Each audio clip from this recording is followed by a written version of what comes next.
You know what, before we even start this episode, I'm just gonna say, screw these two kids, man. They're annoying. They're just stupid characters. Why do they even exist? I mean, they get more screen time than Goten and Trunks. I mean, screw that. I will say one thing about the art, though. That is one mighty fine-looking doorknob. And spoiler alert. Anything after this is a spoiler, so don't come crying to me if I spoiled anything, alright? Hey, and check it out. That's my car right there. Yay! And of course, if you guys didn't know, my name is Quinn, and I'm doing a quick and dirty little chapter review of Dragon Ball Super Chapter 67. So, let's get started. Gohan's coming back, baby. Now, I'm not really sure. This is just a speculation. But come on, man. There's hints in this episode that he has come back. And I'll get into that more later because it happened near the end of the episode. Right now, let's start from the beginning. Actually, I'm really sorry. Before we get started, I just want to say one thing. So, I'm working on a little video, and it's going to be on a bunch of things that I hate about Dragon Ball Super. And, you know, it's going to be a little nicer than me just sitting here rambling in front of a camera. I actually put a lot of work into it. It's going to be probably about an hour long. So, if you guys are interested in that, subscribe to the channel, and you'll get a notification when it comes up, or just check out the channel in a week or two. Yeah, that's pretty much it. It'll probably be, a week, 2 weeks. I'm just a little busy. So anyways, let's get started. Sorry about that. Chapter 67. Let's go.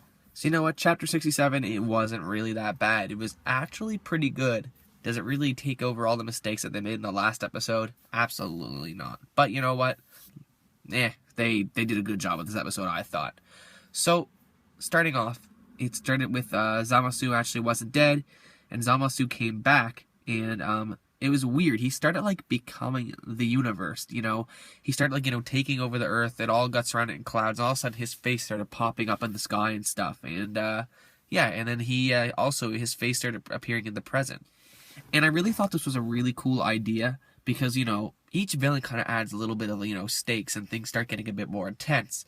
So, like, you know, with Vegeta, we had the fact that he's going to blow up the Earth, and that was really cool, and the fact that, you know, they killed everyone. So that was kind of, you know, they added some stakes. And then we had Frieza, who, you know, also, like, you know, ruled a lot of the universe and tried to blow up Namek, and Frieza actually succeeded on blowing up Namek, and Goku and Frieza were fighting on this, like, you know, planet that was about to destroy, so the stakes go up. Cell, same thing. He was kind of at the power level where he could destroy a whole solar system, so it keeps getting bigger. And with Majin Buu, yes, Majin Buu was strong, but they didn't really do anything to raise the stakes. Majin Buu was obviously a lot stronger than Cell, but, like, didn't really show how he was other than just beating everybody. And yeah, but this here was sort of the same deal. The stakes went up a bit. Like, Zamasu was becoming the universe. It was like physics and all that shit just didn't matter anymore, you know. He was getting too strong, and he was defying the laws of physics, and he was becoming the universe itself, which is really cool. We've never actually seen it and we do that before, and honestly, if it would have continued to go on, I don't think even Vegeta would have been able to beat Zamasu, because, you know, like I said, how do you defeat someone who's becoming the universe? Anyways, I thought that was it was kind of weird, but it was very interesting to see someone get on that level. It makes me think, could Beerus even destroy someone who's becoming the universe? But yeah, then Goku and Vegeta, they couldn't turn Super Saiyan Blue, but somehow Trunks, even though he just made a spear bomb and pulled it out of his ass, could still become that new transformation that he has, whatever the hell it is, it just isn't explained.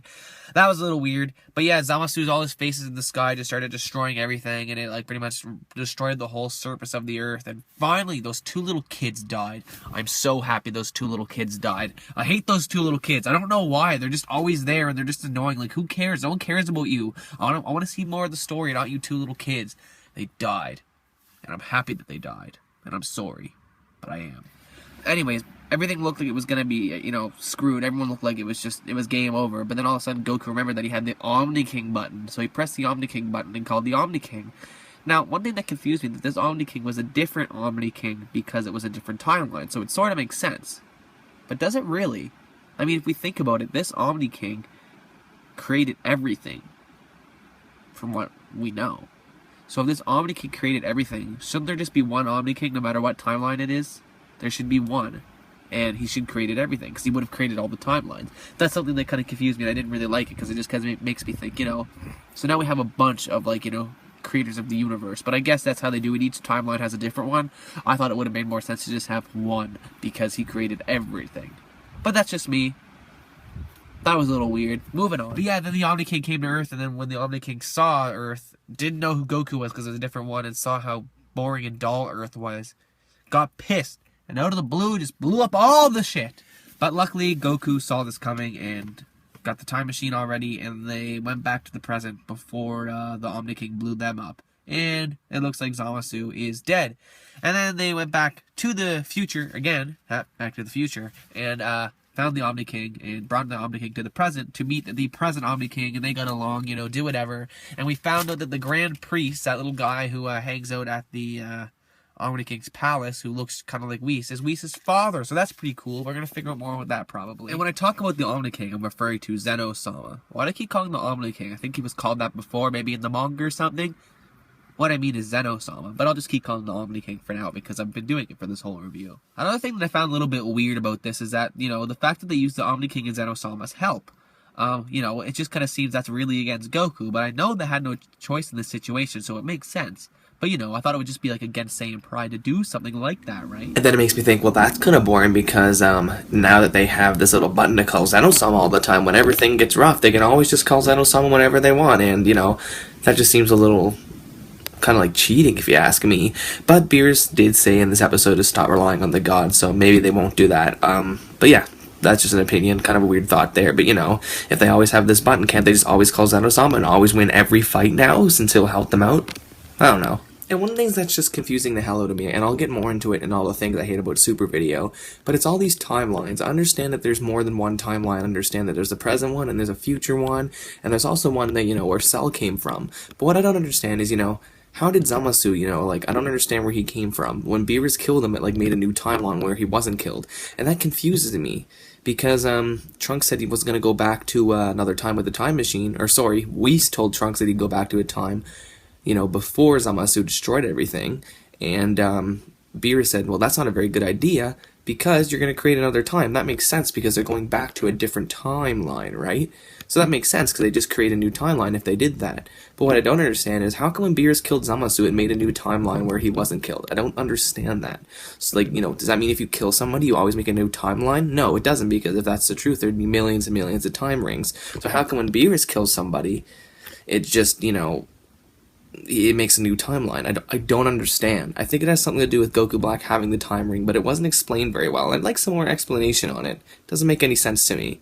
Anyways, moving on. And alright, so this is when shit started getting really cool.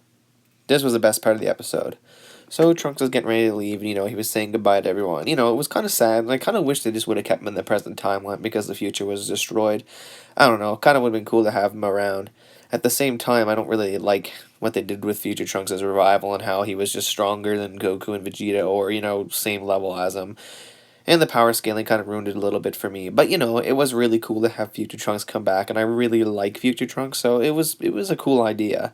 They just didn't do it very well, I don't think. But, anyway, so they're saying bye here. Goku and Trunks are holding hands, doing whatever. And here's where stuff started getting real cool. And also, screw these guys as well. Well, not Trunks, but friggin' Mai. I hate her so much. Her goddamn face is just so goddamn punchable. So yeah, Trunks takes a look over at Vegeta. And Vegeta's just doing the look that he always gives pretty much all the time.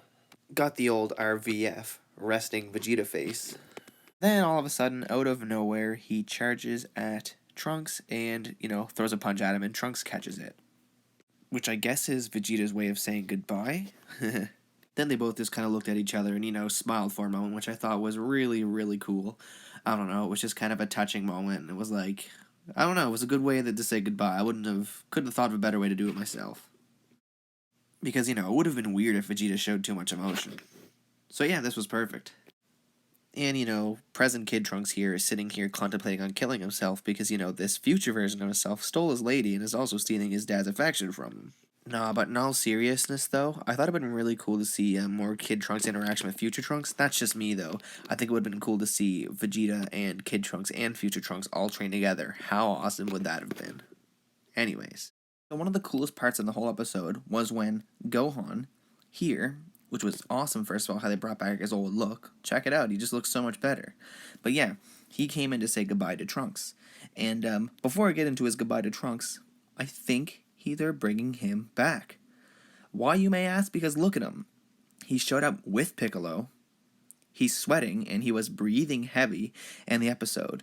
So either Gohan's gotten so bad that he literally can't fly to the time machine without breaking a sweat and, getting tired, or he was just training with Piccolo and he just made it the nick of time.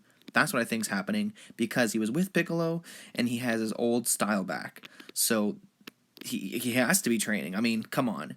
I will be very, very disappointed if he's just out of breath from, flying, because he's just gotten so fat, lazy, and weak. Anyways, I think he's coming back, so let's keep our fingers crossed on that one, because I'd really like to see that. I'm pretty pumped. And more proof that I think he's coming back is this. I think he got his Mystic form back, and here's why. When Goku goes Super Saiyan, Akira Toriyama draws the black all around his eyes. Well, when you look at somebody in the normal form, like, Gohan right here, it's kind of hard to see, but if you look, you can tell that that his eyes don't actually, the line doesn't connect all the way around. And it's the same thing here in the manga. As you can see, the black line around Goku's eye does not connect all the way around. But as you can see, when he goes Super Saiyan, the line goes all the way around, and Akira Toriyama said he did that to make them look more fierce. And also, Gohan has the exact same style. The line doesn't go around when he's in base, and it does go around when he's in Super Saiyan. As you can see, this is before and after Gohan turned Mystic. On the left, he's just about to power up and turn into his Mystic/Ultimate state, and on the right here, he's already transformed into it. As you can see, his look changed. He looks more aggressive, and his eyes have the Super Saiyan look, because you can tell that the lines go all the way around his eyes, while on the left before he's Mystic, they don't. So there's some proof right there, and in his tracksuit, the lines didn't go either because he lost Mystic. And if you look here, the line goes all the way around, and he looks like he's Mystic.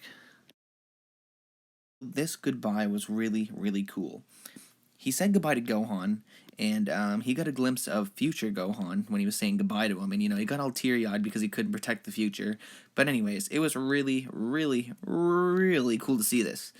Because, if you ever watched the History of Trunks episode, or special, or whatever you want to call it, it was really, really emotional when future Gohan died, and it was a really cool way how they showed Trunks just going Super Saiyan out of rage. It was a really, really cool scene, and you feel bad for Trunks in this moment because he just lost the only friend that he ever had. I mean, come on, that's the only friend he really had growing up, and he was killed by the same people who killed every single other Z fighter, which was the androids.